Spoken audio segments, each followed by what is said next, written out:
O cadastro individual identifica as características sociodemográficas, problemas e condições de saúde dos usuários no território das equipes de atenção básica.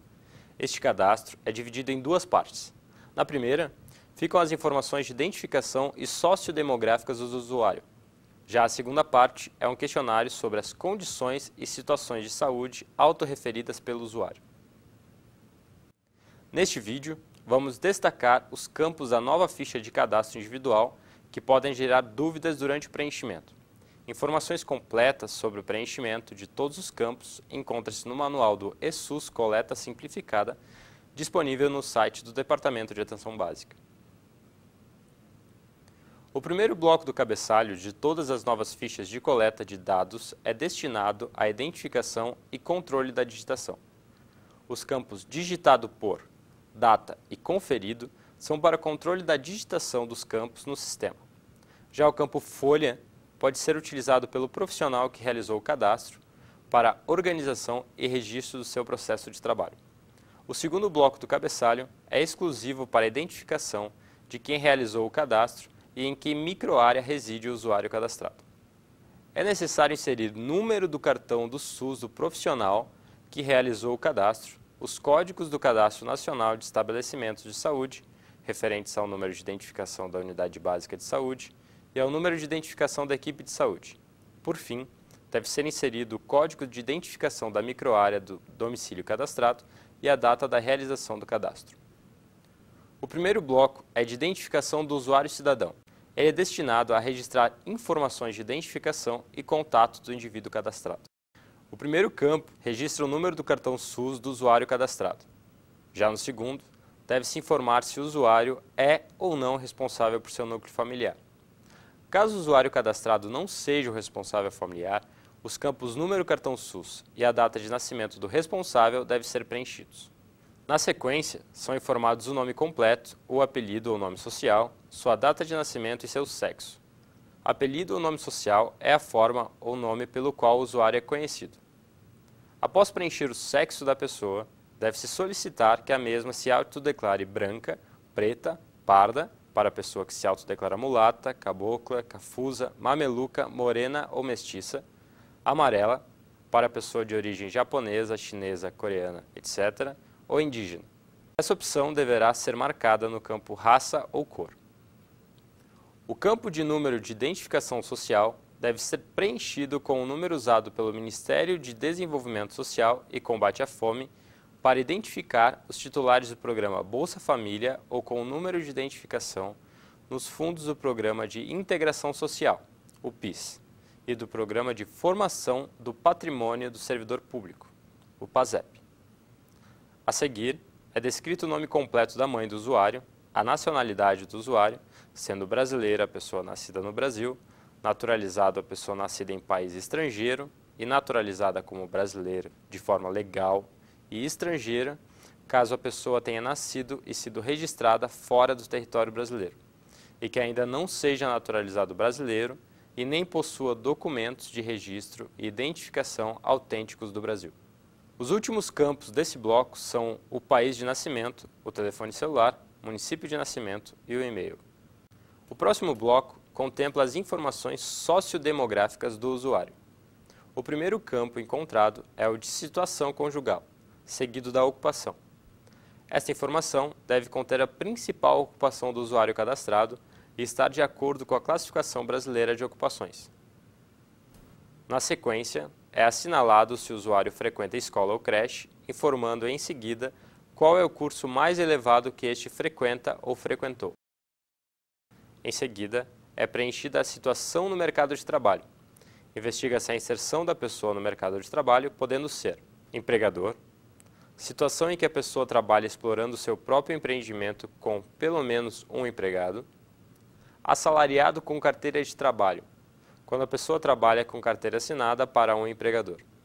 Assalariado sem carteira de trabalho, caso em que a pessoa trabalha sem carteira assinada para o empregador, considerando também, neste quesito, a pessoa que presta serviço militar obrigatório.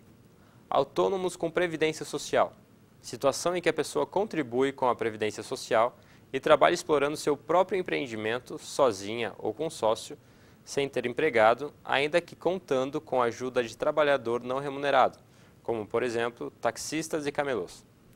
Também se encontram nesta categoria os trabalhadores eventuais, ou seja, aquelas pessoas que prestam serviço em caráter esporádico. Autônomos sem providência social. Caso dos trabalhadores eventuais e dos que exploram seu próprio empreendimento sem contribuir com a previdência social. Desempregado. Situação em que a pessoa se encontra desempregada, sem nenhuma fonte de renda ou recebendo seguro-desemprego e à procura de trabalho. Não trabalha, quando pessoa que não procura trabalho. Outra. Pessoa que não se enquadra em nenhuma das situações de trabalho referidas anteriormente. Caso a pessoa tenha até 9 anos, deve-se preencher o campo seguinte, informando quem é responsável por permanecer com a criança enquanto os pais se ausentam, podendo ser adulto responsável. Neste caso, a criança fica sob a supervisão de um adulto, ou seja, um indivíduo que tenha 21 anos completos ou mais. Outra criança. Situação em que a criança permanece com outras crianças com até 12 anos. Adolescente. Quando a criança fica sob a supervisão de um adolescente, ou seja, um indivíduo que possui entre 12 e 20 anos. Sozinho. Neste caso, a criança permanece sozinha por conta e risco próprios. Creche. Quando a criança vai para uma creche ou instituição que a supervisiona e atenda às suas necessidades básicas. Outro. Caso a criança permaneça sob circunstância diferente das mencionadas.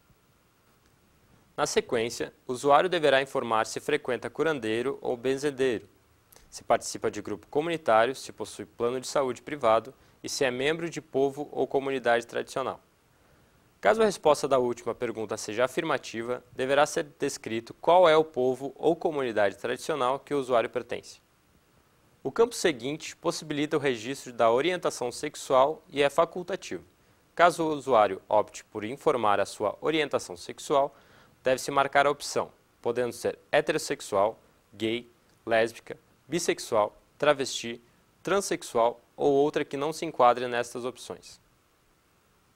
Em seguida, é informada a presença ou não de alguma deficiência, podendo ser marcada mais de uma opção. O bloco seguinte, intitulado Situação de Rua, deve ser preenchido no caso do usuário estar em situação de rua.